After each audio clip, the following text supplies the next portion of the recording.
This movie is two stories in one. The first half is Tyler all the way through until tragedy strikes. And the second half is his sister is the one who leads the family through recovery and reconciliation of dealing with this grief and this wave that has hit them so hard. So how do you handle a situation like that where the main character is in fact in the first act, but you don't really want to draw your attention to them? And here's her character introduction on page 5, and I think it's really cool. It says Tyler heads for his room and the camera pans past him to push into a door that is cracked open with a cat staring at us. This is Tyler's sister's room. Tyler's sister, Emily, has braces and is on her computer. We caught a glimpse of Emily before practicing with the drill team and Alexis, but more importantly, Emily is the girl we saw riding the bike during the first frames of the film.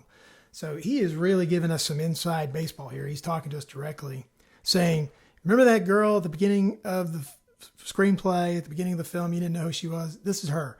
Remember the girl that was standing next to Alexis? Maybe you didn't even notice. She was in that shot too. And now she's in this room, but don't look too closely at her because here's a cat you need to look at. So they're trying to disguise her, but include her. And if you don't know anything going into this and you're just watching the film, it's sort of like, whoa, it's a huge shift when all of a sudden she is the main character. And he does use those bookend scenes, her riding a bicycle in the beginning of the screenplay, her riding a bicycle at the end of the screenplay. In the beginning, she's naive and childlike and innocent riding the bike. At the end of the screenplay, she is showing her authority and she has grown into this more mature person and she is driving the bike. You know, she is in charge of the bicycle. Another fascinating way that they introduce a character is Luke in the second act. You can see on page 60 a little bit of what's going on here. There's some dialogue exchanged between Emily and Luke, who eventually become boyfriend and girlfriend.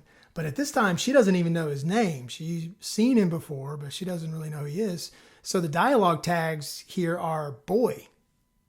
This is different than what we normally see. In a screenplay, we get some inside information. We're privy to characters often with privileged information before the characters are. So if this were a more traditional screenplay, they would have said who he is and maybe a little bit about him, a quick little glance at what he looks like.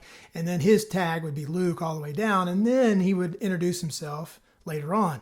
Not here. He is boy until the end of the scene where he says, cool, I'm Luke, by the way. And then the rest of the screenplay is Luke. This is a common practice in prose fiction. In novels, we often don't find out about who characters are until the main character does. But again, that doesn't usually happen in screenplays.